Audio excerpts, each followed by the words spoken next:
Good morning. I'm Kathy Smith, and I am honored to spend this morning with you, you gatekeepers to one of the most precious resources that we have, and that is our youth. We're going to be talking about preventing teen suicides. And to get started, I'm going to share some statistics with you. Every year, there are almost 7,000 U.S. suicide deaths in the 10 to 24-year-old age group, making it the second leading cause of death for that age group. That rate has increased 57.4% since 2007. There are more teenagers and young adults that die from suicide than from cancer, heart disease, AIDS, birth defects, stroke, pneumonia, influenza, and chronic lung disease combined. More than 1 in 3 high school students have experienced persistent feelings of sadness or hopelessness. So in your classroom of 30 students, that means more than 10 of those 30 have persistent feelings of hopelessness. 1 in 6 have made a suicide plan in the last 12 months. That's 5 out of those 30 students have made a plan.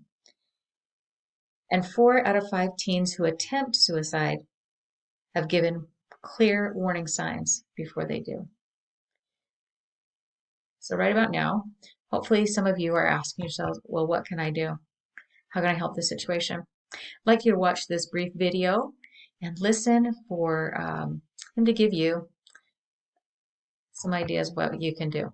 And I left English class early, and I got on a Muni train, and I began to yell aloud after I'm crying my eyes out on a crowded bus filled with people, and I yelled, "Leave me alone."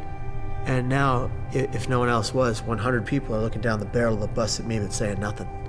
And that, I think, is what's wrong with some of our society. Our innate human ability to see somebody, anybody, in the greatest lethal emotional pain they've ever experienced, but feel nothing for them but fear of them and apathy toward them. We're supposed to be here to give back to other people. But the bus got to the Golden Gate Bridge and everybody got off, and I was the last person on the bus, and I walked onto the span on the walkway of the Golden Gate, and I paced back and forth for 40 minutes, and that's when a woman from my left approached me, and she had blonde curly hair and big sunglasses, and she said, "Excuse me, will you take my picture?" And I remember laughing inside, like, it's kind of bad timing. But I took her picture, and she took her camera, and she walked away. And at that moment, I thought, absolutely nobody cares. But it was the furthest thing from the truth. Everybody cared.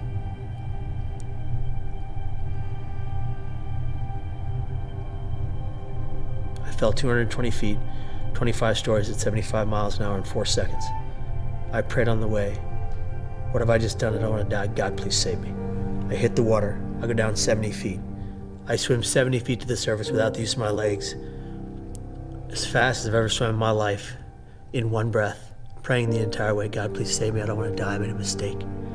I broke the surface. "God, please save me. I don't want to die. I made a mistake." Bobbed up and down in the water. "God, please save me. I don't want to die. I made a mistake. I can't die here. If I die here, no one will ever know I didn't want to."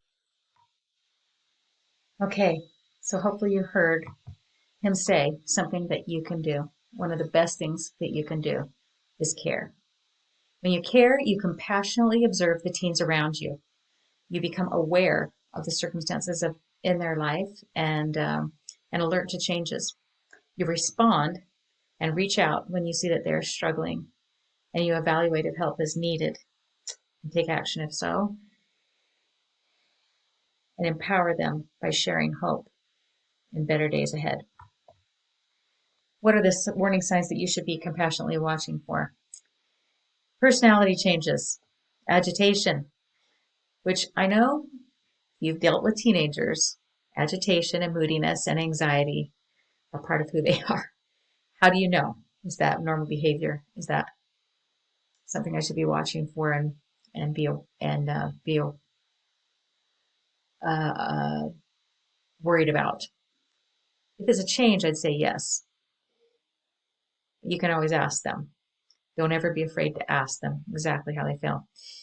Sometimes they become withdrawn and isolated from others. Someone who's normally taken really good care of themselves stops caring about how they look, not doing their hair, not dressing nice. Those are signs. They display signs of hopelessness. Okay, so evidence shows that connecting with others and forming good relationships is important for their well-being.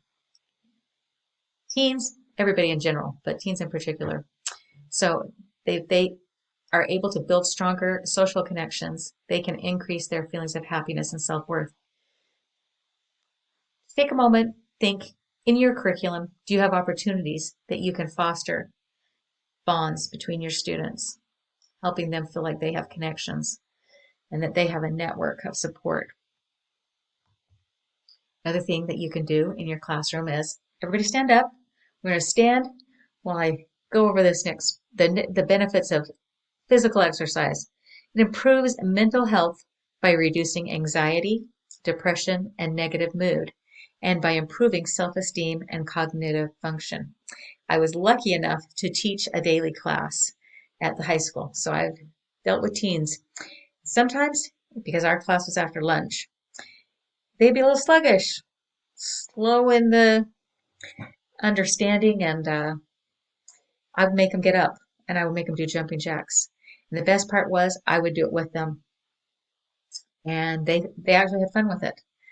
But as they took in more air, they began to think more clearly, and they had a good laugh.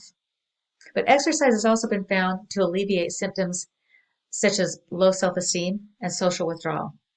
So, if you have an opportunity, hopefully, as you've been standing there for a second, maybe take a couple of deep breaths in and a deep breath out. We can breathe in good, positive feelings and mentally push away negativity. We'll go ahead and have a seat and we'll continue. Convince youth that suicide is a temporary solution to a permanent solution to a temporary problem. That is the key. If you listen to that young man tell the story of the day that he tried to jump off the Golden Gate Bridge to end his life, as he was falling and when he hit the water, he realized that he had made a mistake. Because you deal with teenagers, you understand that that prefrontal cortex of their brain isn't fully developed. They may know something is wrong. They might know that there's going to be a consequence, but making the connection between that choice and the consequence doesn't always happen. They don't always make that connection. And so youth often, in their pain and anguish, you heard him say, lethal pain. That's what someone who's struggling with mental health experiences before they reach that point where they are determined that the only thing that they can do to end that pain is to take their own life. So if we can convince them that there's hope and that there are people who care about them, we can convince them that suicide is a permanent solution, one that they don't want to make, or a choice that they don't want to make, that's permanent when the situation that they're in, that painful situation that they're in, is only a temporary problem.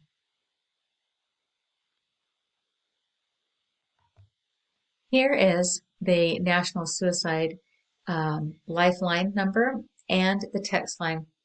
I would hope that that is displayed everywhere, throughout your school, in classrooms, throughout the community, that these kids and adults who work with them know that there's somewhere that they can reach out to for help.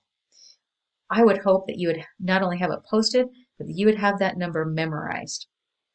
I appreciate you and your attention this morning in this very critical matter. I would like for you to take a moment and if you have any questions, we can ask some questions. You have materials. There's also a paper there that I'd like you to fill out. There's 3 questions. And before you leave, if you could leave those with me so I can know how I can improve my presentation, I would appreciate it. The thing about suicide is this. People make a choice. And that's also the great thing, because it involves people's choice, if we can convince them not to make that choice, we have the ability, more than maybe lots of other health issues, to make a difference They can just choose to stay. Thank you.